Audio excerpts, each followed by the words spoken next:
is Pop Culture Yearbook. On this show, we pick pieces of pop culture that were important to us in a given year. We then discuss our memories and dig into those movies, albums, shows, and more. I'm Brad. I'm Pete. And I'm Geoff.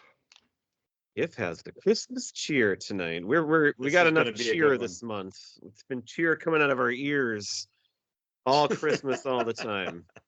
Well, of course. You guys As it got any always left? is. I've got plenty of Christmas cheer left. For one, we haven't made it to Christmas yet in real time. Of course, this will be coming out on the 23rd, I believe. Yeah, 2 days before. 2 days before Christmas. Hopefully Merry everybody's Christmas, for you to everybody. unwrap. What's that, Pete? A little something for you to unwrap here. And happy holidays, whatever holiday that you happen to celebrate.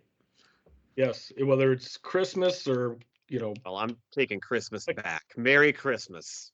or Yeah. even Festivus. So Festivus for the rest of us. Well, if it's December 23rd, that would be Isn't Festivus. that Festivus? There you go. Yeah, it is. It That's is. right. Happy Festivus.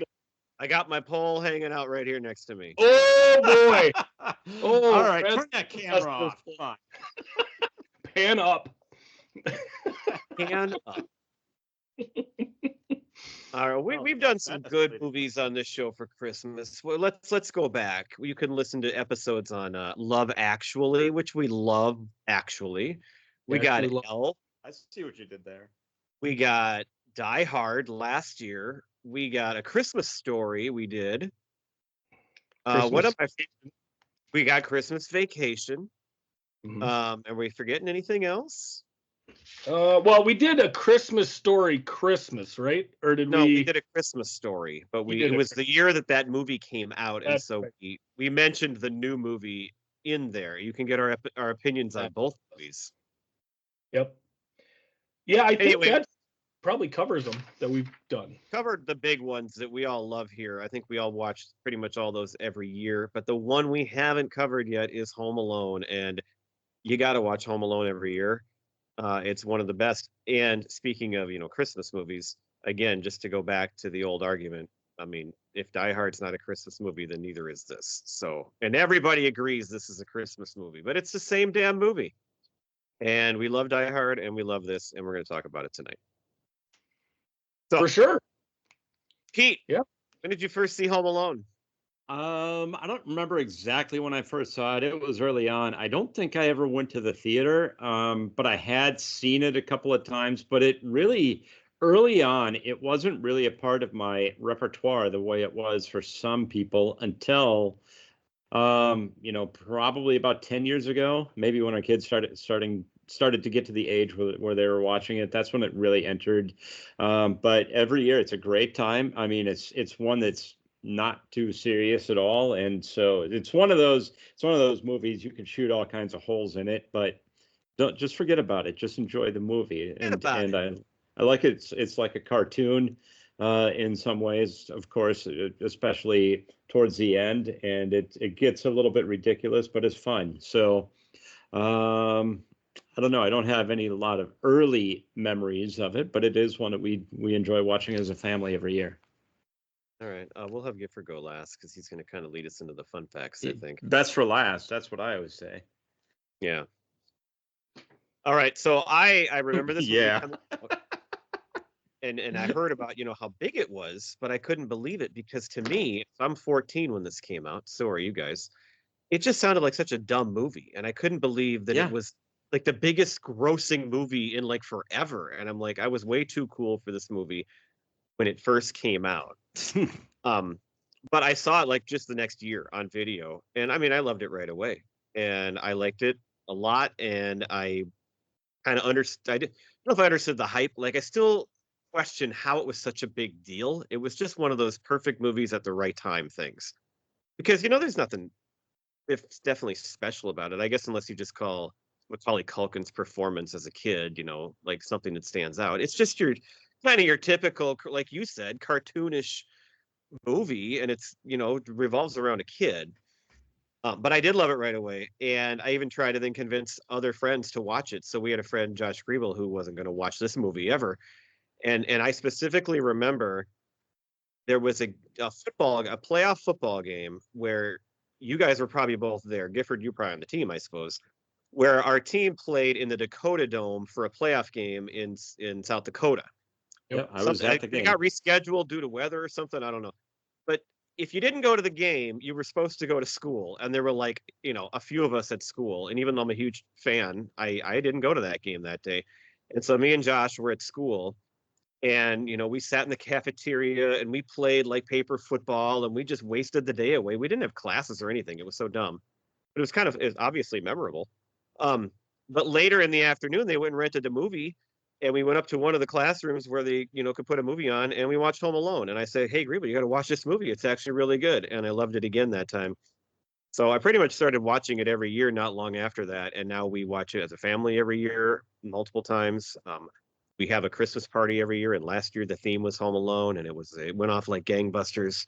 So I mean, it's huge. It didn't take me long to get into it, but I definitely resisted it for that first year.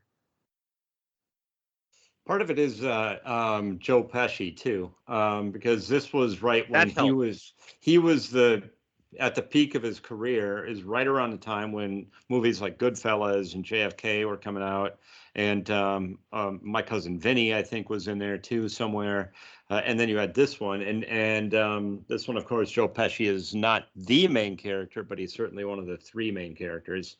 And so I think that was a little bit of star power, but there wasn't a lot of other big celebrities in this movie because Macaulay Culkin wasn't real well known at the time until this one. That helps that he was in it because I was obsessed with Goodfellas, and like I was in this Robert De Niro, Martin Scorsese like phase of getting to know like these great movies. But I think again, it was like I couldn't believe he was in it, and I think it's a completely different role for him than any other role that he's ever had. So it didn't take me long to warm up to it, but I definitely did, and it's a classic.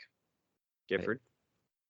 Well, I'm going to be kind of the wet blanket in here. This is not one of the ones that I normally watch. I of course saw it when it came out, more so on video. That brought it up here. I don't think I watched it in the movie theater. I might have, but I saw it on video and I enjoyed it. I thought it was good. I think the big reason it was as huge as it was is because it's a family movie. It's PG. You can take the kids, you can watch it. It's rewatchable every year. Yep. But I think the box office success was the fact that it's, good for the whole family. It's like Elf, I mean, it's everybody can watch it and everybody can enjoy it at any age. So wasn't a big hit. But I mean, in rewatching, like it's a cult classic now. I'm just saying though, like there's lots of family movies every year, and you bring up Elf. It was kind of a bomb as far as like a movie in the theater goes. It's just this one just really, it's just one of those things, that the time and the place, and you just strike it, you strike gold, and that's what they did with this one. It's just one of those movies where you can watch it, like you said, and rewatch it. You know what's coming, but you still watch anyway, and it gets funnier and funnier every time. And so it doesn't get old. It doesn't get tired the more you see it. Like about 3 or 4 other Christmas classics that that we all know. It's like you get to know what's coming so well that it just amplifies it rather than watering it down. And we'll probably get to this as we go through it too. But I think this one, as a family movie, sometimes they're dumb or they're like Pete said, they're cartoony or they're childish. This one, even though it revolves around the kid, it has such a good heart to it that you can relate to it, even though the parents aren't on the screen as much. And I think no matter what age you are, you can find something to relate to. And there's so many scenes, we'll get to our scenes later. There's so many scenes that to me, stand out as just being kind of memorable or sweet or whatever the word is you want to call them. And none of them are like the big, crazy fight scenes or whatever, you want to call all those things. They're like those quiet moments that they stand out to me that I love about the movie. Kind of like Chevy Chase in the attic in Christmas Vacation, maybe my favorite scene in the history of film. So, oh boy, wow. It's in contention. You know that. Yep, for sure. Well, we'll get into some fun facts here. Of course, I always start out with the budget and the box office. This movie came out wide release November 16th of 1990. Had a budget of $18 million and raked in a whopping $476.7 million at the box office. It was the second highest grossing movie after Ghost that year, and it beat out Pretty Woman and Dances with Wolves to Wow. make that spot. Ghost actually had more money than that, huh? Yeah. Yep, it did. Actually. Um, It was the top grossing not over live the long action term, comedy for 27 years. yeah, until it was knocked out by 2018's The Grinch, I think, for a Christmas movie. Third highest, grossing movie worldwide and in North America after E.T. and Star Wars. Yeah, it's crazy. I mean, at the time, so there's been a lot of big movies since because of, inflation, blah blah. But at the time, this was like one of like the third highest grossing movie of all time, or it's insane. It's not just a hit. You're talking about a freight train of a movie here, and it's crazy. It's such a small movie for that. That's the stat. It was the highest grossing live action comedy until 2011's The Hangover 2. Yeah, that's what I said. 27 years. That's 21, I guess. Insane. It's absolutely nuts. And for The Hangover 2 to beat it out, that kind of like, oh, really? I mean, I love the first one, but the second one is a little nuts. This movie was number one for 12 straight weeks, and it was in the top 10 until April 26th of 91. So that's after Easter. That's the Christmas spirit there. That is absolutely crazy. That's the whole life of Christ. Yeah, I mean, it's absolutely nuts. Brad mentioned, that Macaulay Culkin, had this great performance. He was nominated for a Golden Globe, Best Actor in a Comedy, and it was also nominated for Best Comedy at the Golden Globes, and nominated for 2 Oscars, Best Song, Somewhere in My Memory, and Best Original Score. Didn't win, but it also was nominated for a Grammy that year for the Somewhere in My Memory song. So a lot of nominations for this movie. So critically acclaimed as well as, huge box office success. So, I mean, it is just one of those perfect storms, So speaking of Chevy Chase and Christmas movies, this is one of the probably more well-known fun facts about the movie, but not everybody knows all these things. That Chris Columbus, the director, was pegged to direct Christmas Vacation. And before they even started filming it, he quit because he couldn't work with Chevy Chase. Right. And being John Hughes, being involved in both, John Hughes put him on this movie instead. And I mean, we all love Christmas Vacation, but it wasn't a giant hit. And the director of that movie didn't go on to do a whole lot of other stuff.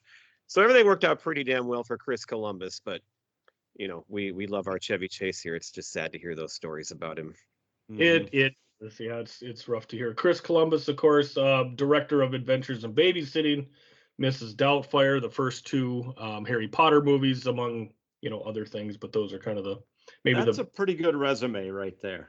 Right. Yeah, he's got like 19 directing credits, and those 5 are just absolutely massive. So I mean, really, really did quite well for himself on this one. And like you say, it's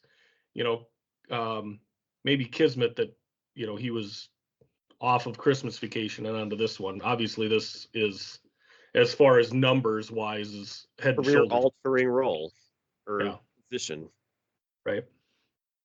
So go ahead.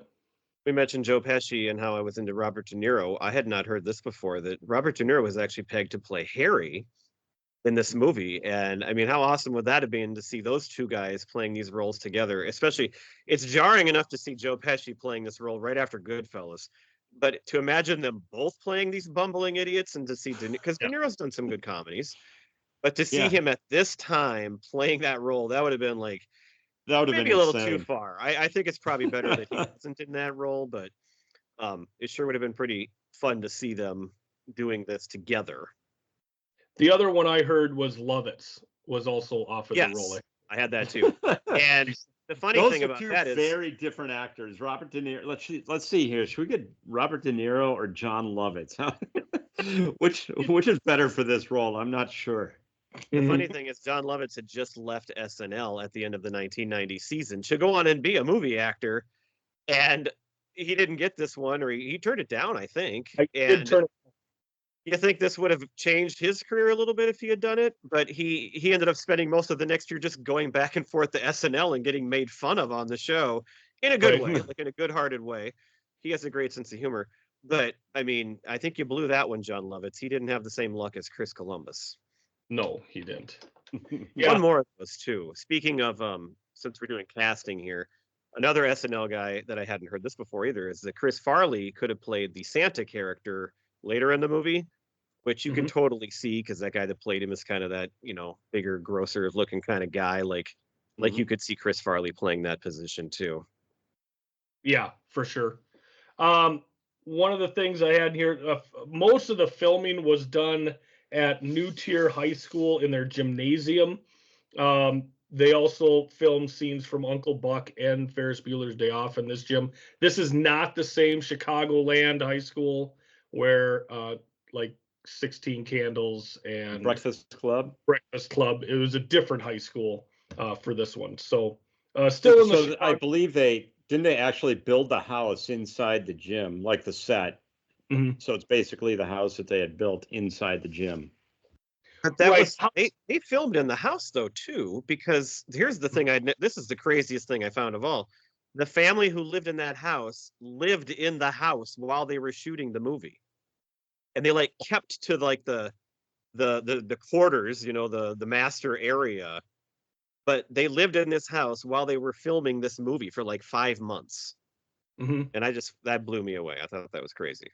Well, and there was filming at the house, obviously the exteriors, and then primarily like the foyer scenes were shot at the house. But then all the other bedrooms and kitchen and So like all of the booby trap stuff with the paint cans and stuff like that, I would imagine were filmed in the gym. Like all the crazy stuff.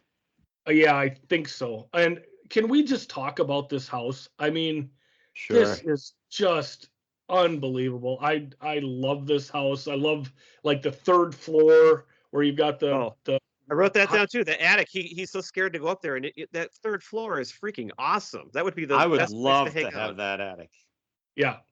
The one thing I'll call bullshit on is this is in Chicago and you can see the roof joists and there's no insulation there. So like you need some insulation. Okay, up there. that earlier I said you can't pick it apart too much. You can't overthink it. You didn't see that one And this is the one thing that you picked out. This is the what one unrealistic part of the movie that we had to call out.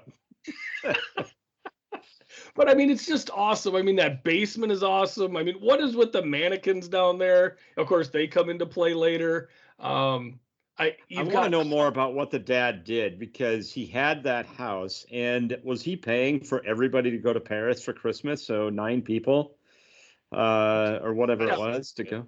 They said what it was to go. Somebody was working there or something. Was there another family? Part of it was through work. Like I think that it was through his job. Not that everybody just goes free, but that was the impetus of this trip. Okay. Well, the other thing is there's 11 kids across 2 families. Yeah, that's a lot of kids. Dude. Holy cow, that's a lot of kids. And they had Kevin's family has 5. So it makes sense why you have this massive house. I love that house. It's so awesome. It's so massive. Oh, it's just like the Planes, Trains, and Automobiles house too. I mean, John Hughes, he can pick and he can design, and it's a great houses in these movies here. Right. Yeah. Speaking of the house too, everything in the house, which I don't know if you noticed it before. I had read this a few years ago, but once you notice it, you start to really realize everything in this movie is red and green. Everything in the house, the wallpaper, the decorations, everything in there is red and green, and it's to give that obviously the Christmas feel to it even more so. And once you know that and start looking, it's like, wow, yeah, they really, the bedspread, I mean, everything you see basically is red and green, which is kind of crazy. And some of that wallpaper is, a little maybe dated and busy, but still, whatever. Yeah. One of the things I found tonight's episode brought to you by Home Depot. We're selling insulation and wallpaper. There you go. And the colors red and green. Yeah. One of the things I found interesting was the way they filmed Kevin throughout the movie. Like in the beginning, he was mostly shot from above to make him look smaller. and Well, maybe they're a all little. looking down on him. The whole Yep. family looks down on him like he's a piece of crap. They hate him. They're and he can be a little shit, but man, they are so mean to him. Yeah, it's It's ridiculous. not. It's As the movie went those along, they guys. started to lower the camera angle and As he gets bigger, so it looks like he's well, bigger. make him look bigger as he's getting stronger throughout the Right. movie, kind of coming into his own. They start cool. shooting him at lower angles to, kind of represent them, him becoming, just tougher and, more independent. So I thought that was kind of, yeah. The famous scenes with the angels with filthy souls. A lot of people have tried to look that movie up. That is not a real movie, but you can kind of figure because the dialogue fits so perfectly with everything. Yeah, it's Clearly a little bit much. But they made that movie just for this. But I mean, it looks pretty realistic when you think of those old type movies. Mhm. I got two more. Mhm. The spider on Daniel Stern's face. That's a real tarantula on his face at that time, which that blows my mind too. That he could sit there and let that and not freak out before he does. I mean, and that scream. Well, we'll get to quotes. That's one of the best moments. Yeah. And finally, the Playboy magazine that Kevin finds, it's all taped shut. So if you look closely, he can't see the pictures in there because the pages are all taped shut. So when he looks at it, he just kind of sees one thing and then he throws it behind him and everything. And so they shielded him from those lewd. Oh. I got a couple Joe Pesci factoids. Of course, both him and Stern were used to, swearing on You set think, Joe Pesci? in general, and of course they had to cut that down because it's a PG movie. Plus they're working, with a 8-9-year-old kid. So that's where you get some of these muttered, almost like Yosemite Sam type swears out of Pesci. Just to, because he didn't want to swear in front of the kid. Another thing is he didn't want to interact with Culkin on set because he wanted to keep that dynamic of him being scary. The stranger, yeah. Yep. So he wasn't mean to the kid, but he just didn't interact with him. And then the other thing I thought was funny was they had such early call times early on in the shoot. And Pesci took exception to that and actually, I guess, grabbed one of the crew around the collar one time. The reason he didn't like to get to set before 9 was, Brad, I thought you'd find this one. That I don't have this one, or I He forgot. liked to get in 9 holes before he started shooting each day. Oh no, I didn't have that one. Good for him. That's stick to your guns, man. Yep. All first. I thought you would find that one. I was saving. I wasn't gonna. I was saving it until the end to see if you had it. I like that. Getting back to your comment though about Joe Pesci like holding back on the swearing, that made it even way funnier because you're so used to watching him in all these other movies. He wants to swear. You know what he wants to be saying in those situations, and he just can't. He's like, darn it. Yeah. Fracka. Did you guys? The last one I have here. Did you guys happen to see what John Candy was paid for his role in this movie? Nothing, I believe. There's nothing. He did it as a favor or something. I saw he was paid $414. Oh. He did all of his scenes over a 23-hour period because of his schedule. He had other stuff he needed to do. And the reason he didn't really take any pay, he did it as a favor to Hughes, and he was the only actor who was allowed to improvise his lines. John Hughes is usually a guy who says, you have to stick to my script for the most part. And he said, no, John, if you're going to come do this movie, you can basically improvise everything that you say. Yeah, I think everything pretty much he made up there. And why 414? I guess I had heard it was free too, but where did that number come from? I don't know if that was like scale for a day at the time for an actor. Maybe it's like a minimum Screen Actors Guild thing or something, union. Something for a day's labor. So that's what I found was $414. Polka, Kenosha Kickers. We had a few hits a few years ago. Late 70s. I love it. A few years ago, and he's going back like over 10 to 15 years. Yeah, that's outstanding. All right. Anybody else with any other fun facts on this wonderful film? Not anything that won't come up later yet, probably. All right. Well, I am going to do a very, very short synopsis because, again, as we said, this is a massive movie, box office wise, home video wise, streaming wise. Everybody watches it every year. So I hope everybody kind of knows what is going on in this film. But I've just got a real short synopsis here. Home Alone is about a guy who just wants some goddamn peace and quiet over the holiday season. Kevin wishes that his family would leave. His wish comes And you true. can't blame him. Sorry. Yeah, they fly off to Paris. He's left at home alone. And then some jerks try to mess with his peace and quiet, and he does what any decent man would do and messes them up, gets them turned into the police. And in the end, the family comes home. He's better off for it. And the end. Happy holidays. Sounds like Die Hard to me. It certainly does. Yep. So I do have a question because that's your whole synopsis. You're done. that's my synopsis. Just leave the You guy alone. mentioned- He wants peace and quiet.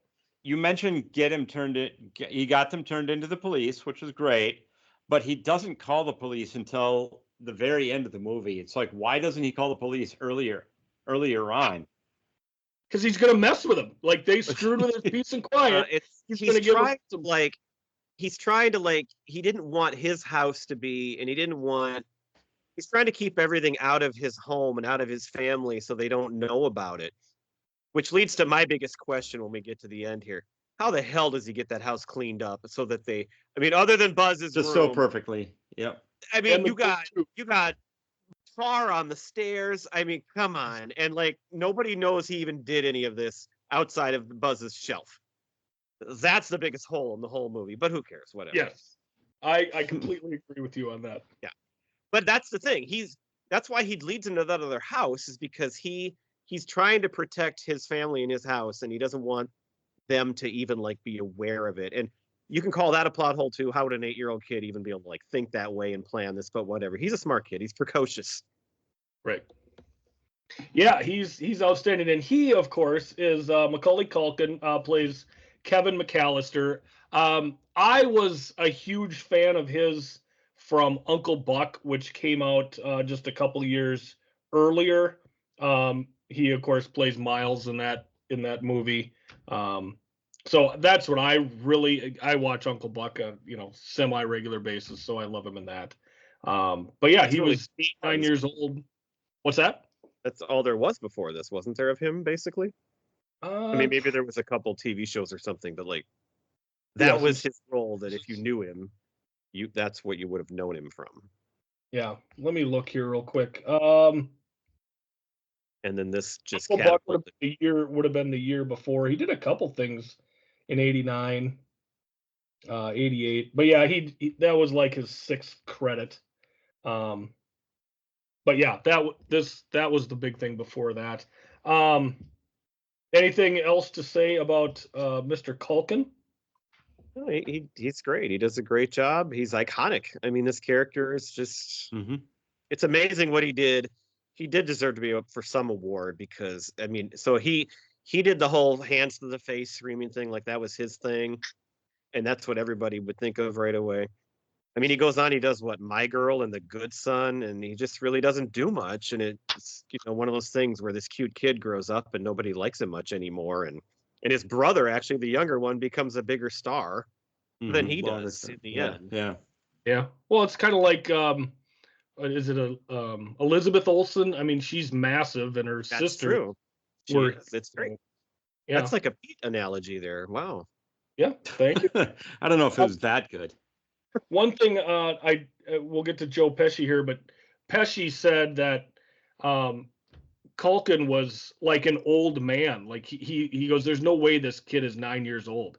The professionalism, the way he would deliver his lines, and he was so impressed with the way the kid carried himself on set.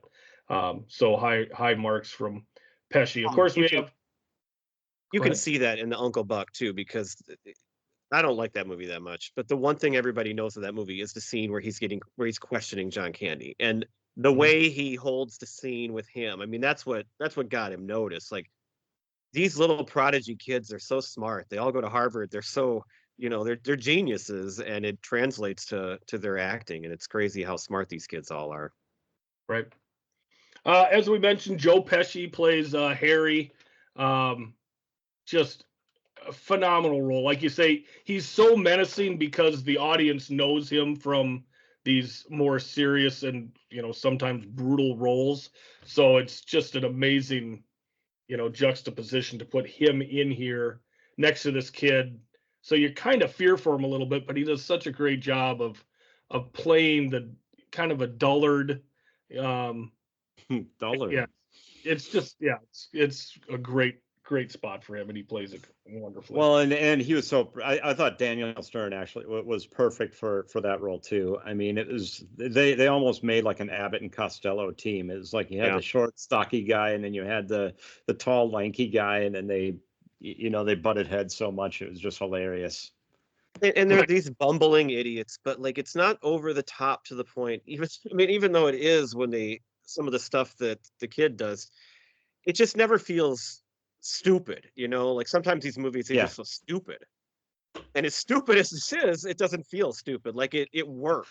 And I don't know, I think again it's just this amazing thing where it all just came together just the right way. Right.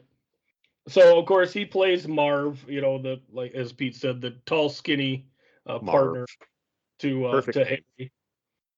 We got Catherine O'Hara, who plays Kate, the mom in this, and she is absolutely amazing. I mean, she's funny to be sure, but when she figures out that Kevin is missing, and you can tell that desperation. She's a mom. That desperation, and she does such a wonderful job. She did say that many, many, many years later that Macaulay Culkin still calls her mom after all these years. I probably would too if I knew her. She's just amazing at everything that she does. And that was fun. So as a kid, I'm a teenager when this comes out, but I knew her. I recognized her from Beetlejuice and some other things. And so I didn't know her like I do now and just how talented she is, but it was nice to have, some of these people that even as a teenager, you knew who they were, and you knew they were talented actors, even if you didn't know them from a lot of stuff yet. And then they became huge in your life later. From the great class of SCTV, like so many other greats, like John Candy, Martin Short, Rick Moranis. Who were some of the Eugene others Levy. in that? Yeah, Gene Levy. That's and great. Pete started up. We got John Candy here. He plays Gus Polinski. Very small role here. He's part of a polka band that tours around the upper Midwest and Northeast, I guess. They had a few hits a few years ago. A few hits, yep. Polka, yeah. Polka. It's just great listening to him just do his thing. And he's great, and they're good friends. Catherine O'Hara and John Candy from working at. What was the city that they were huge in? I thought it was Kenosha. Kenosha, Wisconsin, wasn't it? No, I think there was another one though where she thought he was talking about some bigger city, and then he said, and I should have written that one down. I missed that. Yeah, they're the Kenosha Kickers, but there's another city mentioned where they're big there. You're right. Yeah, I'll look at that as we kind of go through. We got John Hurd plays Peter McAllister, the dad to Kevin. Of course, everybody knows him from Big. I don't get it. I don't get it. I don't get it. I love, and this is another, so I knew him from Big, and this is one of these guys. It was like such a big actor when you're growing up. He was in Big, he was in Awakenings, he was in the Line of Fire, he was in the Pelican Brief, and then he just like disappeared. It's like, where did John Hurd go? I mean, he was like a major movie star for about 10 years, and then he just kind of did other stuff. And I'm sure he was in things, and he was in TV shows or something probably, but like nothing that I would think of. We got Robert. I got one more there. Oh yeah. So we, when I used to teach 9th grade, we read the Edgar Allan Poe story, The Cask of Amontillado, every year, and we had this little VHS of like these like PBS versions of the videos of the things, and that's where I would tell the kids every year, hey, this movie here has got John Hurd in it. He's the dad from Home Alone because he plays like the crazy guy. in that Edgar Allan Poe story, and that's I stood out to me because I would see him like every year there, and I just thought that was funny that I would see an actor that I would know in that thing. One of those PBS deals. Yeah, Do you remember like how far along you would have been in his career at that point? that was probably filmed in like the late '90s, so it would have been when he was pretty big still, I think. Yeah. Oh yeah, late '90s. Yeah, for sure. Robert Blossom plays Mr. Marley. To me, this is the heart of the movie. He's one of the characters that brings a lot of heart into this. Of course, he's the older next door neighbor who's menacing to the kids.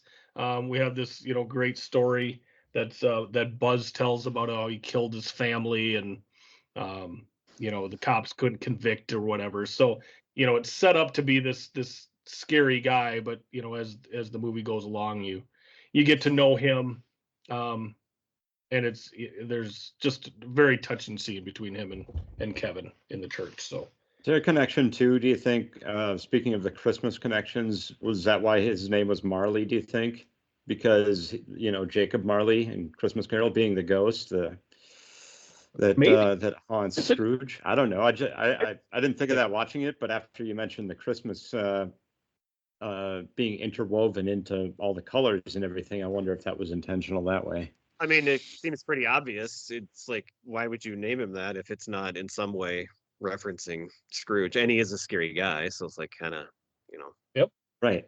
Work.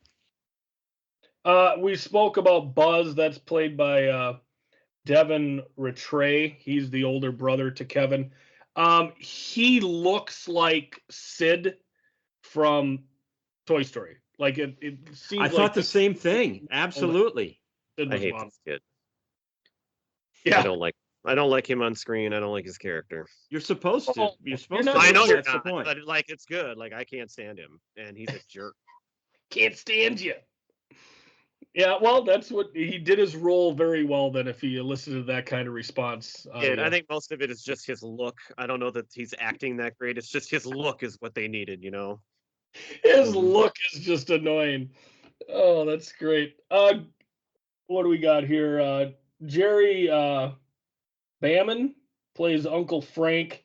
Not a huge role for him here, but still in the movie. Yeah, it's not a big role, but he's like the biggest asshole in the entire movie.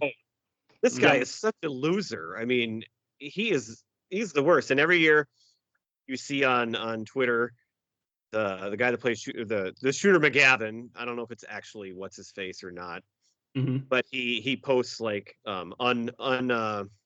underrated villains, and he always has a great one about Uncle Frank and what an asshole he is, and it's perfect because you watch this guy and you can't even believe, like, that's pretty unrealistic too, like how much of a jerk he is, and that the parents don't do something about it. And when he calls Kevin, "You're such a little jerk," I mean, that was pretty heavy.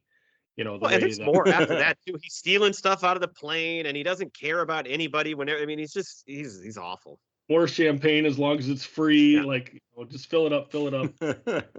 We do have Kieran Culkin in this movie. He plays Fuller, the younger cousin to Kevin, who of course wets the bed, or is supposedly going to wet the bed if he drinks too much pop or whatever. The last one I wanted to bring up here is we do have a very brief appearance by Larry Hankin. Yeah, I got 3 more. Larry Hankin is one of them. You could call Larry Hankin an American treasure. He is an American treasure, for sure. He's in the Family Crisis Center in the police department, and plays that role so perfectly. I wish he would have eaten the piece of donut off the phone receiver, because he was eating that donut while he was talking to her, and a piece just fell off. I really wish he would have just taken it right off of there with his mouth and just kept eating. So we could spend an hour talking about Larry Hankin's roles, but just to put a face to it, he's the guy that played Kramer, the fake Kramer on Seinfeld when they're making the pilot. He's in Breaking Bad. Yep. He's Mr. Heckles on Friends. I mean, he's in everything, and he's got a memorable role in everything he's ever done. Yep. Well, he's got a memorable look too. I mean, that helps too. Yeah, just the way he talks, his voice is just so funny to listen to, and so you never forget that. I got 2 more here. Okay. The grandparents in the airport are wonderful, and so the grandma's Billy Bird, and she's one of the grandmas from 16 Candles, and like you totally recognize her. She's the one who answers the phone when Jake calls and doesn't answer, and the guy goes, "Well, what did they want?" And she, sex. Yeah. And then her husband, the grandpa, Bill Irwin, he was the old man on Seinfeld when they all are volunteering to help out an old senior citizen. George had to take care of him. And then Kramer and Newman like find out that he's got all these records, and they try to go steal them from him because they got this whole racket where they're going on. He's also on the plane in Planes, Trains, and Automobiles too, sitting next to John Candy. Yep. Oh yeah, that's right. Yeah. So the grandma and grandpa they're fantastic, and they're very memorable, and they got a great quote in here too. Their very small role is awesome. Well, anything else for the cast? Thank you for including them. I did forget to throw them in there. Well, let's get into some scenes and our favorite quotes here, but we'll do scenes first. Pete, do you have something that stands out to you for one of your favorite scenes? Well, of course, the ultimate showdown with the wet bandits towards the end. Just the lead up to it, where he is planning the whole thing with the map, and the whole plan is laid out, and then how it all plays out absolutely perfectly. It's just one thing after another. That, of course, I mean, it's not breaking any ground, but it is, for me, the climax of the movie, and is just so much fun to watch. Like I said earlier, every time, it never gets old. Right. Of course, that's a great scene. That was one of my other holes in the movie too, though. So it's already dark when he goes to see Santa, and he goes to the church. Where is the time Kevin has to booby trap this entire house? He creates his whole plan in the matter of about an hour. He doesn't get to eat his mac and cheese because that takes him right up to 9 o'clock. But if you look at like 4:30 and on Christmas, okay, you're 8 years old, and he spent some time in church. He's not home yet. He could have started the plan. If you want to overthink it, there's no way he gets that stuff ready before 9 o'clock.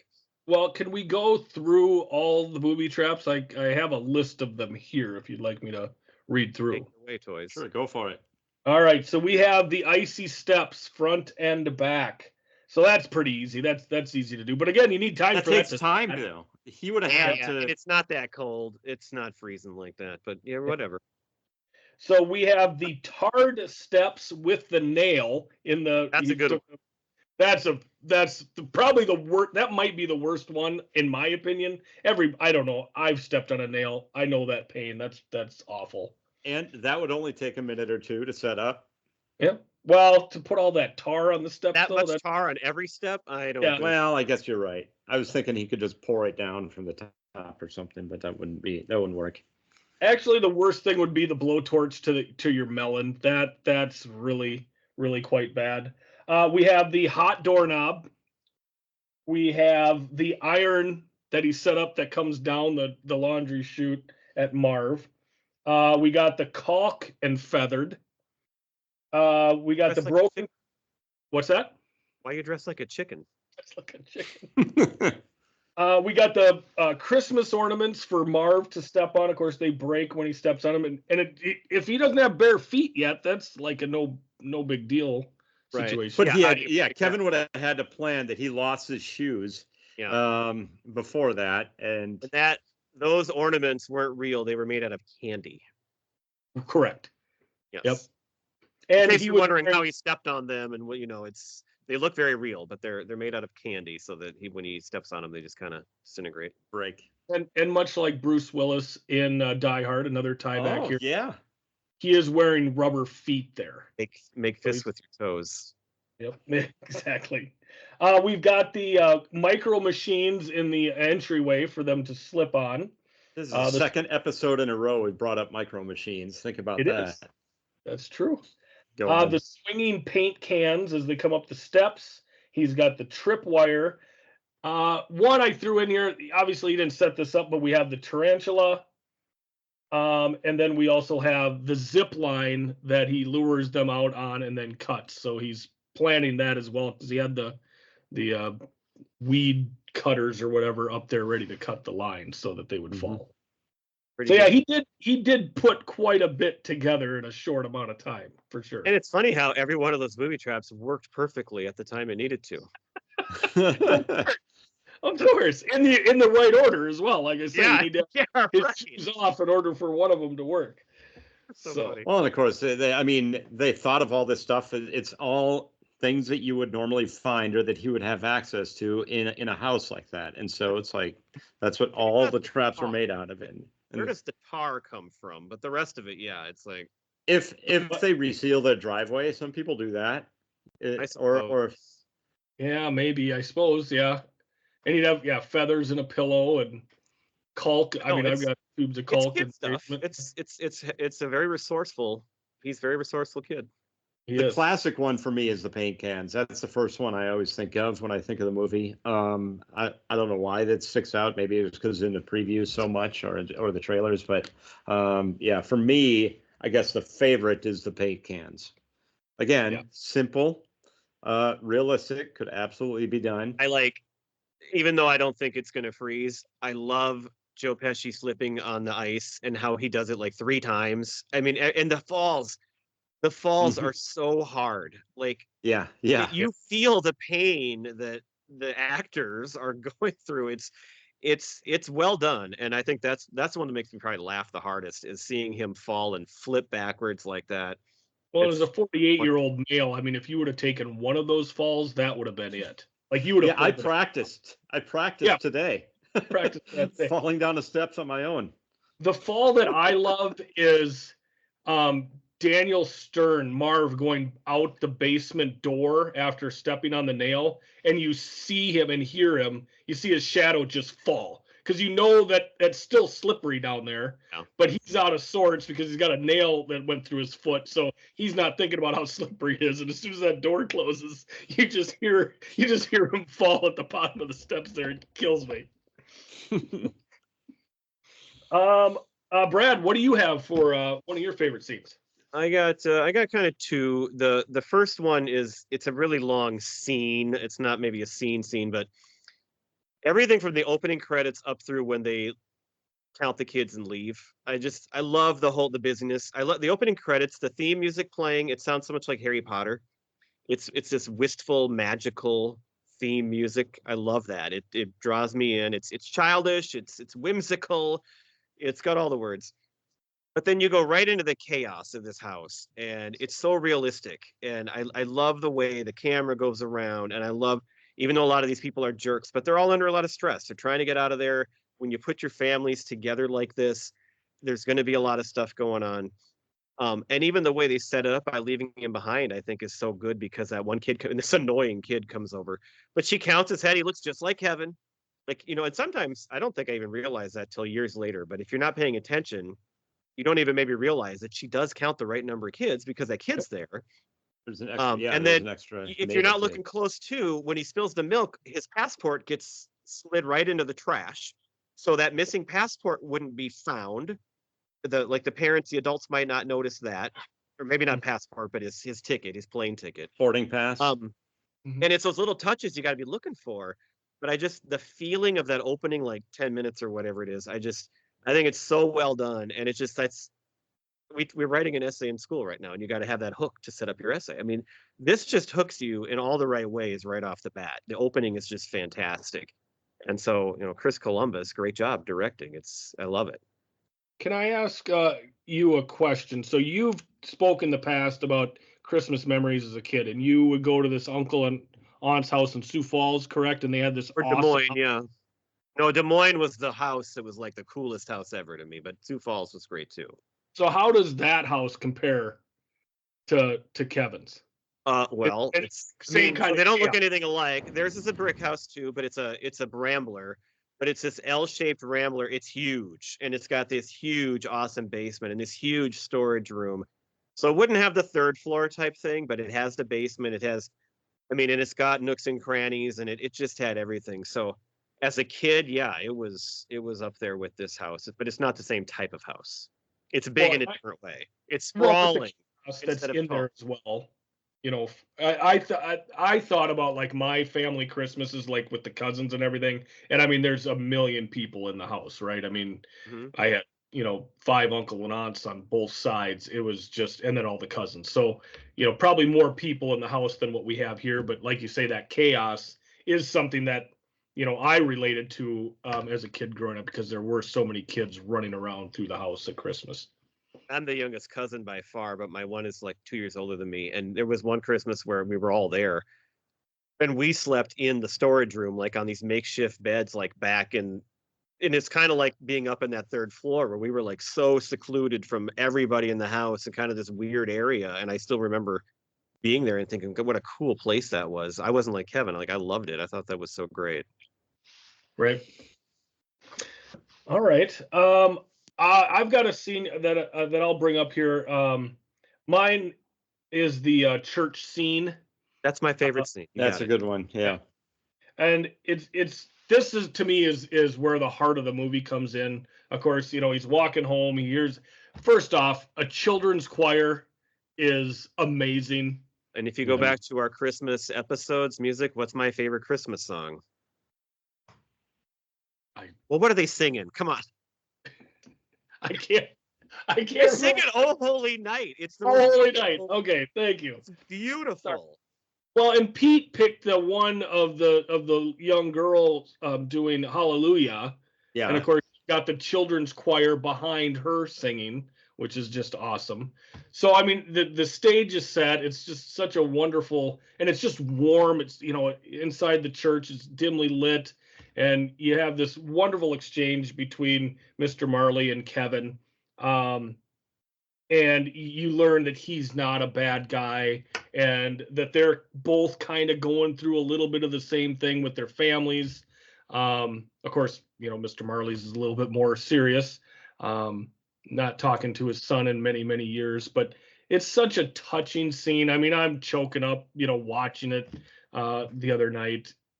So yeah, that's just such a wonderful, warm, heartfelt scene. That was my other one. That's my favorite scene in the movie, and I would extend it to he goes to see Santa right before that, and it's that whole walk. It's his walk outside. It's dark. It's dusk. It's my favorite time of day.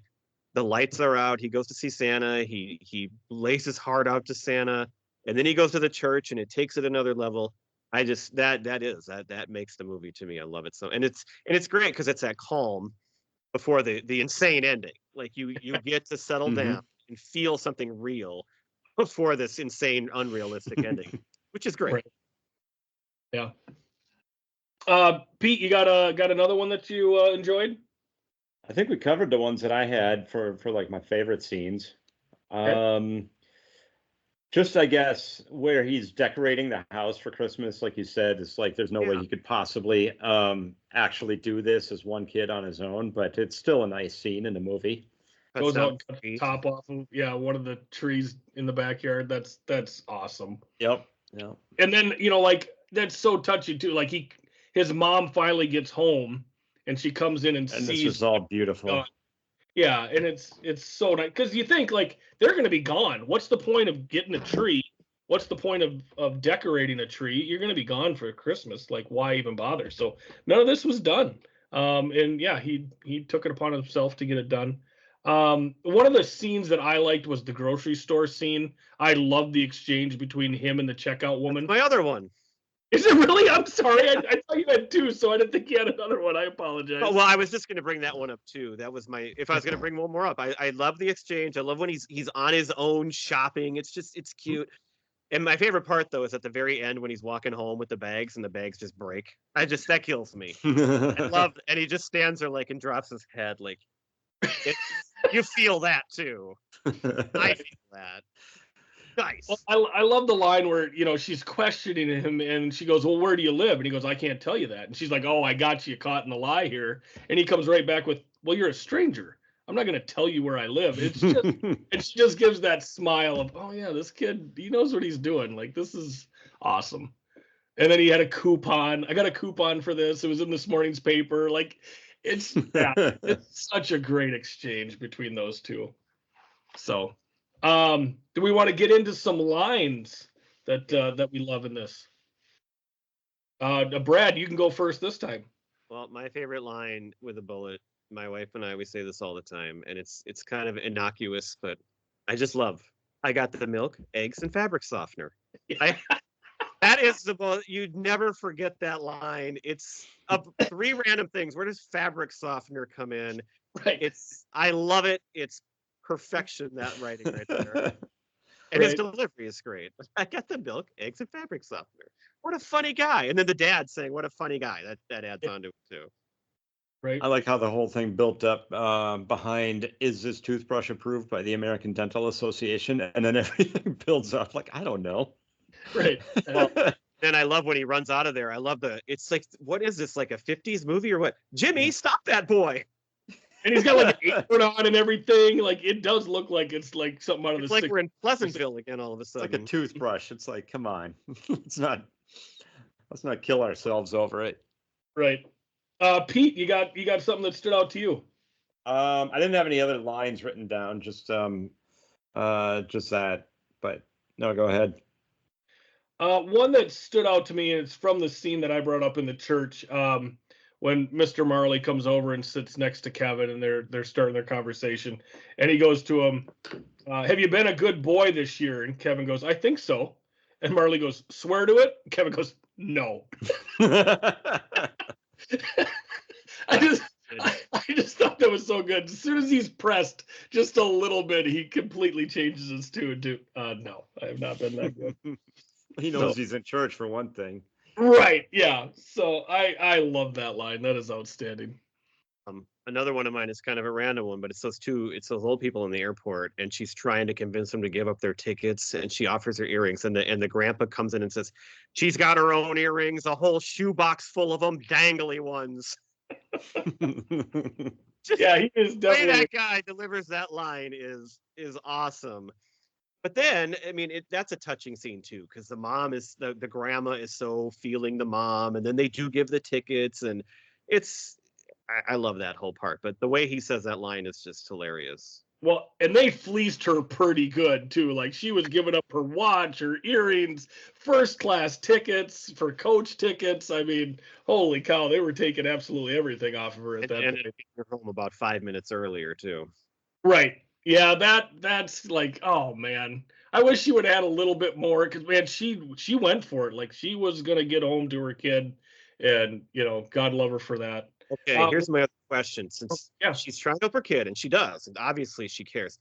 When she calls the police, why does she just keep saying he's home alone?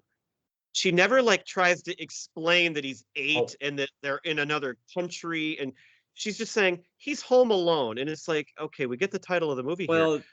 Wouldn't you work a little harder to get them to understand that he needs actually somebody? Part of that was, though, that the police kept drilling her on these questions, like, is he being kidnapped? Is he being assaulted? All these, they kept forcing the questions onto her. I agree, but then she doesn't ever explain it though. She just keeps saying he's home alone, and she's acting like it's really not that big of a deal. It's like, I don't, unless she's trying to protect herself. We just want somebody to go by and check on him. Yeah. Just if somebody swings by and they go, yeah, he's breathing, he's alive, everything's fine, then you guys can take off. We'll be back in 2 days. And it's like, he's 8. Yeah, it's a little strange. You'd think that social services would go over and pick him up or something. Yeah. One of the lines I loved, this is when they're in the moving van, Gus and Kate, and she's beating herself up. She's left her kid home alone for all these days, and she's saying how horrible of a parent she is. And Gus goes around the van saying, that guy doesn't even see his kid. We're on the road, 50 weeks out of the year or whatever. And he tells this story about how him and his wife left their son at a funeral parlor all day alone with a corpse.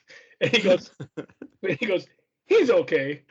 After about 6-7 weeks, he started talking again. And almost every line he has there is awesome. Yeah. It's too, she asked him if he ever left his kid home when she went on vacation, and he's just like, no, I can't say I ever did that. Yeah, his whole exchange about them, where they're big, and the songs that they put out in the late 70s. I mean, and he's saying them like he's thinking she's going to clearly, these.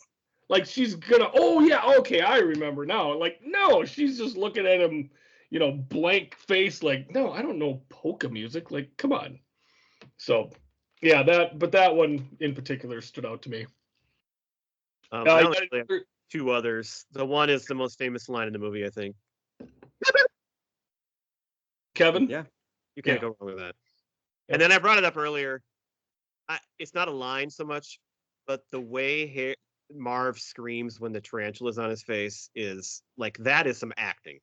That is one of the greatest screams. I love how it's like he starts and there's no sound, and then it just goes. It's like that is it's so great. And you feel that too, because most people would be completely just as freaked out in Yep. that situation. Yeah, I've got one here, another one from Kate. When they finally get on the plane and they settle into their seats in first class, and she just looks at her husband and goes, "Well, I hope I didn't forget anything." Like, it's like, well, holy shit, you got an 8-year-old at home. So that one was pretty good. And the other one, this one also was, I believe, from her, one of the first lines of the movie when Kevin's running around complaining that the kids are watching a movie and he can't watch the movie because maybe it's R-rated or whatever. And Kate goes, "If Uncle Frank says no, it must really be bad." Yeah, because Uncle Frank sucks. Right. Oh, I did have one from Uncle Frank. When they're on the plane and they've realized that Kevin's at home and the pilot's trying to contact people or whatever for him before they land. And Uncle Frank looked at her and goes, "If it makes you feel any better, I forgot my reading glasses." And I wouldn't say it's not a nice line, but look what you did, you little jerk. I mean, that's a very famous line, so Yep. you could throw that one in there too. Sure. Well, all right. That's gonna do it for our quotes. You guys got anything to wrap up this? Do you ever wonder why when Kevin imagines all these quotes people had already said to him in the movie right before he's happy that they're gone? You ever notice how they're all like redone? It's not the same. I was thinking that too. Yeah. Why did they do that? Like, what's the point of that? I wonder. I think just to make it like more booming, and to have more of that imaginative effect. I think somehow. I've just always noticed that it's different. I'm like, well, why bother? It's not a problem. I'm not poking a hole in that one. I've poked my holes already. Well, what I love is once he finally realizes he is home alone, it's not panic, it's not sadness, it is pure jubilation on his part. Running around, jumping on the beds, eating whatever he feels like, in his brother's room, messing with everything. I mean, he is living life to the fullest. And again, that's been watching rubbish. You better come out and stop me. Well, and that's why, in my synopsis, I said he's just a guy who wants some peace and quiet. He just wants to be left alone in his house. He can just stretch out and do whatever the heck he feels like, So, yeah. Well, all right, yeah, I said earlier, it's a classic, and I love watching it every year. And so I got nothing else to add. It's just such a great movie. Yep. Yeah, I definitely enjoyed watching it this time. Like I say, I probably haven't seen this movie, front to back, and good Lord, probably 25 years. So that's shocking. Because when we brought up what movie to do this time, you're the one that brought this up right away. Because that's what shocked me. Movie. It's a massive movie. So because you think it's because it's you... a big movie, but not necessarily that it's an important movie to you, like it is for some other folks. You would have watched it more often, is all I'm saying. It's surprising. Generally, what I do on this show is I just placate the two of you.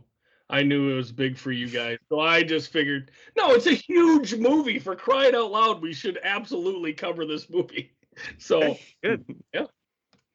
It's fun. It's fun to hear these little tidbits where you just don't understand you learn something new about your friend, Well, that's really what we're doing here, is just growth in our own relationships between the three of us. So that's really what this is, just a big therapy session.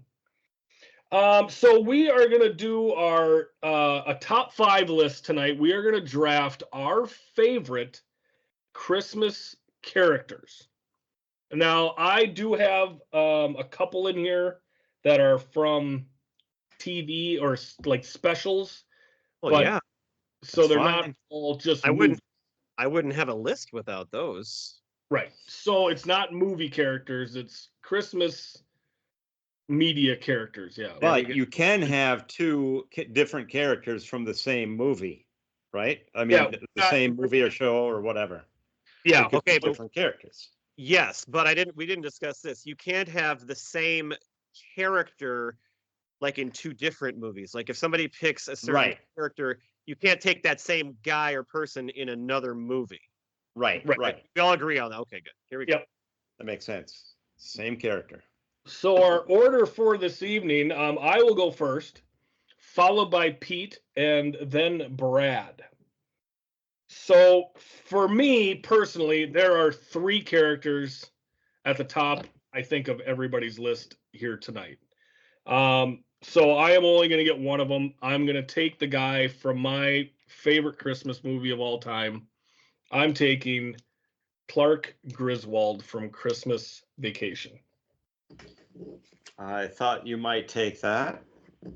So I am going to go with Buddy the Elf. And that leaves Brad with his favorite character as well. So this actually worked out perfectly. I don't think so. I don't even know who you're talking about. There's so many different ones here. I'm going to take the low-hanging fruit here. Christmas characters. I'm taking Santa Claus. And I'm taking Santa Claus from Rudolph the Red-Nosed Reindeer, Santa from Elf, Santa from Miracle on 34th Street. I mean, all right, Santa Claus. Okay, that's my Santa pick. Claus. Hey Santa Claus, hey Santa Claus. All right, well, I'm gonna get the third one on my list then. I'm very happy to have John from Die Hard. John McClane. Okay. John McClane. I mean, he's on That's my list. funny. I don't have him high up. I don't consider him as much Really? of a Christmas character as. Plus, he's in other movies. Sure, but this is so is Clark Yeah, Griswold. but if you're I going know, to say I know. that it's a Christmas movie, because Good point. the next one I have on my list is Hans Gruber, and that's who I'm taking. Yep, I had him highlighted on my list. See, I had Clark, Buddy, and John. Those are the first three that I wrote down, and I thought, okay, well, those are going to be the first three gone. But of course, I'm taking a solid. Keeping it a little more traditional here tonight. I mean, I had all these guys. I didn't have Hans on my list because he's a villain, but I mean, I had all these guys on my list. They were coming up eventually. I'll go with the Grinch. I mean, another classic. How can you not go for the Grinch?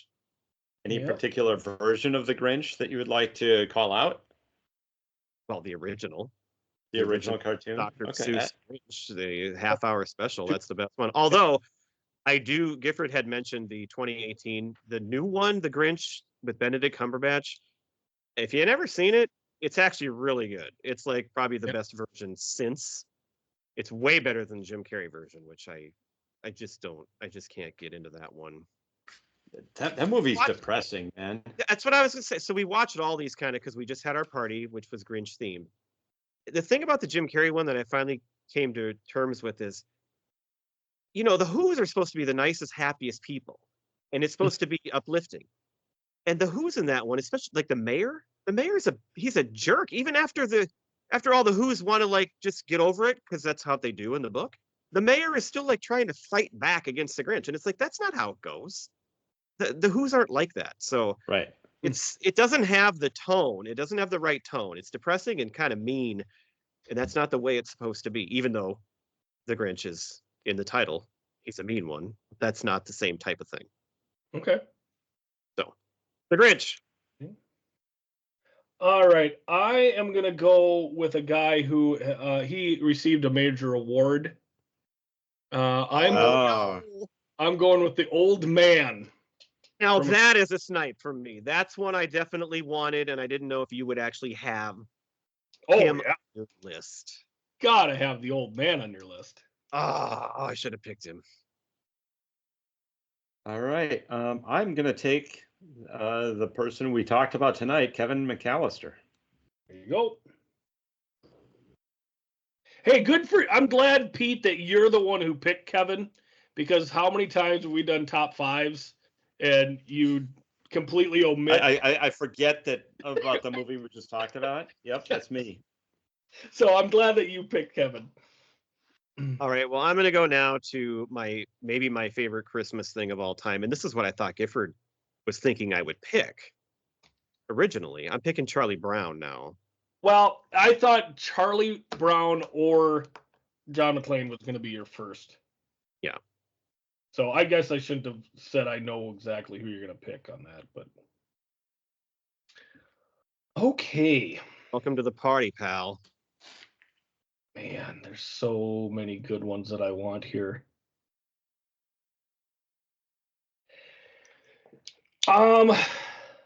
Again, it's my favorite Christmas movie of all time. I'm gonna go with a lady who is not sure if your house is on fire or not, and sings the national anthem at the beginning of dinner. I'm going with Aunt Bethany. Clock, is your house on fire? That's a good one. Is Rusty still in the Navy? Oh dear, did I break wind? It's a funny squeaky sound. Play ball! Don't push me down, You know, Clock. I should have All had right. that on my. I didn't have her on my list. I didn't go that deep in the movie, and I should have, because that's a great pick. Thank you. Nobody's picked this one yet. I'm going with Ralphie in Christmas Story. Yep. See, that's what I thought. He'd go before the old man. I thought so. I was thinking I could get. You're him right, though. The old man he's a brilliant character. Yeah. I have Ralphie highlighted. Perfect acted. I didn't want to take two from the same movie back to back, so The bitches purposes. What a finger! Those two lines right there are like two of the greatest lines in. I not hate a this. finger. Forget about it. All right. Well, we're going back to my specials because basically that's my whole list here. I love this guy. There's a lot of great characters in this one, but I'm gonna pick Yukon Cornelius That was on my list. from Rudolph. Silver. Okay. God, he's still there. I think I'm gonna leave him. Shoot. Well, I haven't taken one from this movie yet, so I'm gonna round out my list. I'm gonna go with Billy Mack, Oh, I have him down. actually. And you missed him last time when we did our fictional artists, and now you got to I pick him did. here. Mm-hmm. We just watched that last weekend. So good. Yeah. I have not. This is Home Alone is the first Christmas movie that I've watched this season. So I have not gotten into Love Actually and Christmas Vacation and Elf yet. So I'll have to get that going. All right. Is this my last pick? Are we This is your on last pick 5? All right. I'm going to go with Harry from Home Alone. Could go with either Harry or Marv, but I'm going with Harry. Yep. I'd say Harry's probably your better bet. Yep. All right. Well, I got a lot of good ones left, so I don't know which direction to go. Who's going to give me votes if I'm going to try to win the vote? I mean, I'll go with everybody loves this guy, so I'm going to go with Cousin Eddie. Yep. Yeah. That's a great pick. That's Serge amazing. He was the 15th overall. I know. I'm surprised neither one of you have taken him yet, so I figured I might as well round it out. I've already taken Yukon Cornelius, so I'm not going to pick Rudolph or Hermie. Those are my other Rudolph guys. So I had Hermie on my list. Well, and I had already taken Clark and Aunt Bethany, so I was like, can I really go? Yeah, I with- didn't want to do overkill on the one movie. I had Rusty on my list because I think that he was just brilliant in the movie. he is so good. Rusty solid. I got a couple others that haven't been said yet. Geez, not many. But Linus, I mean, Linus has the pivotal scene in the Charlie Brown Christmas. So you got to include him. So last year we hadn't watched this forever, and it was never part, but it's going to become a yearly thing again. I think It's a Wonderful Life, man. I didn't think that movie was that good, and now I love it. So I have George Bailey and Clarence the Angel on my list. I mean, those are two of the classics. Okay. And then the only two I have left, nobody picked Frosty the Snowman, which I kind of like because I do not like Frosty the Snowman. I think he's kind of annoying, actually. Yep. I didn't don't think like him. I liked that show. But I do have Mr. Hanky, the Christmas Pooh from South Park. Oh, brilliant. This. Yes. Good call on that. Pete, you got any others? The one that I had on my list that we haven't brought up is Gizmo from the Gremlins. I had him on my list as well. People think of that as not a Christmas movie either, but it absolutely is. Again, it's like a horror movie, but the whole point revolves around the fact that it's Christmas and there's Christmas decorations all through it. And he gets Gizmo, the teenager gets Gizmo as a Christmas gift. I got to say one more. Yeah. So this is for Jason from Shirley Can't Be Serious. When we did our Christmas music one, he was upset when I brought up Darlene Love and Winter Wonderland that I didn't bring this up. I'll bring her character up because she plays in Lethal Weapon, kind of a sneaky Christmas movie. She plays the wife of what's his face, Danny Glover, right? Glover, yeah. Yeah. So Darlene Love, great Christmas music artist. She's in Lethal Weapon, so we'll give her, and I will say that for Jason, and hopefully I'll get a comment from him now. There you go.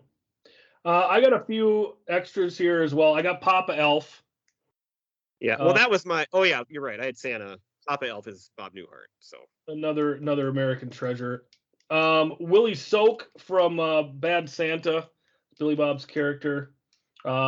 This guy, he's got a big knob. Colin Frizzle from Love Actually. Also Rufus, the jeweler salesman in that. I got Randy on my list from A Christmas Story as well. Yeah, Randy. I can't put my arms down. Yeah. Well, and the mom too. She's great. The mom's amazing. And they're so great. The parents are just wonderful. I've got Margot from Christmas Vacation along with Frank Shirley. Yeah. The Gimbals manager from Elf. Oh yeah. Was so good. Also, also Jovi. Jovi, yeah, Jovi's good. But I also wrote down Deb, Walter's secretary. Yeah. She's outstanding. Like I got Cindy Lou Who, and then I've got Wayne from Prep and Landing. I love that Christmas special. So I like him. And then Frank Cross from Scrooged. Character is, so that's another great one. So yeah. All right. That was a good list. That was fun. Yeah, well, I got a very important job to do, guys. It breaks my heart, but we are wrapping up another season of Pop Culture Yearbook, and I am closing the yearbook on our Christmas editions for December and 2024. Yeah. So that's right. So we like to take a little lot break. of memories. If you've been a listener, we'll be back here and there, and we'll be putting out stuff while we're gone. We have so many episodes. We'll put out some stuff that might have not been heard yet. We got some stuff planned, and we'll be back here and there. But we're gonna take a little break, right, guys? That's right. We normally take January off, and like Brad said, re-release some stuff, and then we'll come back hopefully full-throated in February for season 5 kickoff of PCY. So we'll have to do some planning, but yeah, been another great season. We do think we have a pretty good interview that people will like a lot that we'll try to put out in January. So there might be one fresh episode in January, and if you like 90s music, you're gonna like that one. It's not official yet, but we'll get it done. Right. All right. Hey, Gifford. Hey, what? You know what bands groupies call themselves? The Wet Bandits. That's Preacher Row. That's the way to cap off the year right there, Pete. You did it. Congratulations. Here they are. Thanks for listening, right, everybody. Happy holidays. Merry Christmas. See you next year.